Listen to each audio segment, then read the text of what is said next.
दरअसल अगर सम्राट चौधरी को हटाते तो प्रशांत किशोर की मॉरल विक्ट्री होती, क्योंकि प्रशांत किशोर ने जबरदस्त तरीके से सम्राट चौधरी पर आरोप लगाया। इसलिए आप देखिए बीजेपी ने यह भी रणनीति प्रशांत किशोर का फेल कर दिया।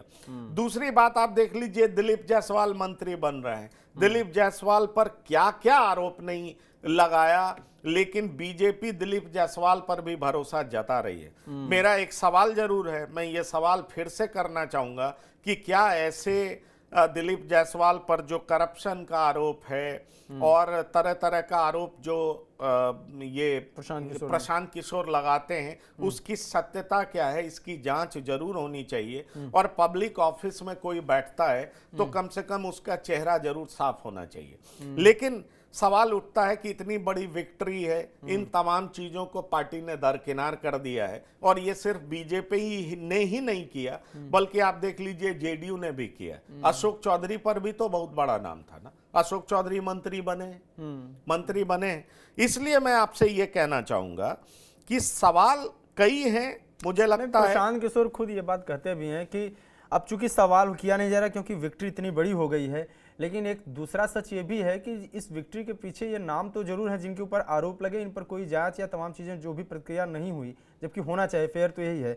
दूसरी चीज़ ये भी है कि प्रशांत किशोर कहते हैं कि जब हम इलेक्शन की बात करते हैं तो इलेक्शन के टाइम पे क्या ऐसा कभी इससे पहले कभी हुआ कि 10,000 रुपये जो आना था, तो जब आचार संहिता लागू हुई उसके बाद और टिल इलेक्शन की डेट तक महिलाओं के अकाउंट में पैसा आता रहा। मतलब ये था कि अब इनकी जो बहना योजना है या जो भी है, वो लोग जा के जिनके अकाउंट में नहीं आया उनको भी कन्विंस कर रही हैं कि देखो उसके अकाउंट में कल आया था, उसके अकाउंट में परसों आया था, अगला नंबर तुम्हारा भी हो सकता है, तुम्हारे में भी आएगा, फिर 2 लाख रुपए आएगा। तो वो बता रहे थे कि ये इलेक्शन ही फेयर नहीं है, और बोल रहे हैं कि एक एक विधानसभा में अगर 60,000, 55,000, 60,000 टाइप के अगर लोगों को 10-10 हज़ार रुपये बेचा जाएगा तो ये तो बहुत लार्ज लेवल पे एक तरीके से खरीदारी हो गई पूरी तरीके से वोटों की। और इसका जाहिर सी बात है कि अगर 60,000 लोगों को एक विधानसभा में आएगा तो वो चुनाव तो जीतेगा ही। तो वो एकदम से इस पे आ गए प्रशांत किशोर की ये जो नीतीश कुमार ने 10,000 रुपये भेजा है सबसे बड़ा फैक्टर यही है और इसी से उनकी जीत हुई है। नहीं, चलिए एनालिसिस में बहुत तरह की बात आती है, मुझे लगता है और भी बहुत सारा फैक्टर है जिसको करेक्ट करने की ज़रूरत है।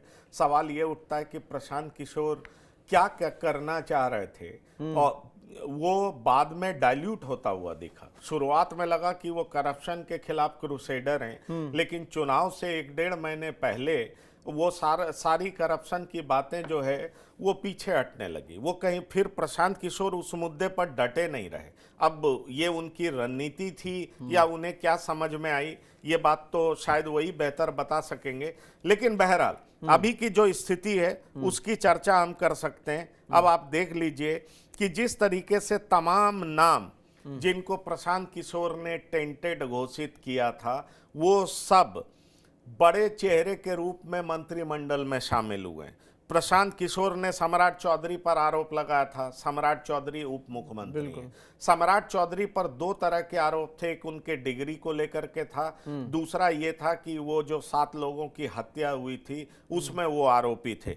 लेकिन जनता की अदालत ने इस बात को अप्रूव नहीं किया। इस बात को आप जान लीजिए, फाइनली जनता की अदालत भी बड़ी चीज होती है। दूसरा आप देखेंगे तो आपको ये साफ नजर आएगा कि मंगल पांडे को लेकर के प्रशांत किशोर ने क्या कुछ नहीं कहा, लेकिन मंगल पांडे भाई मंत्री हैं।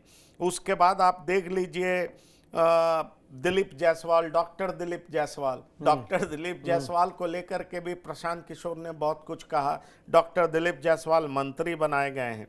उसके बाद आप आ जाइए अशोक चौधरी मंत्री बनाए गए हैं।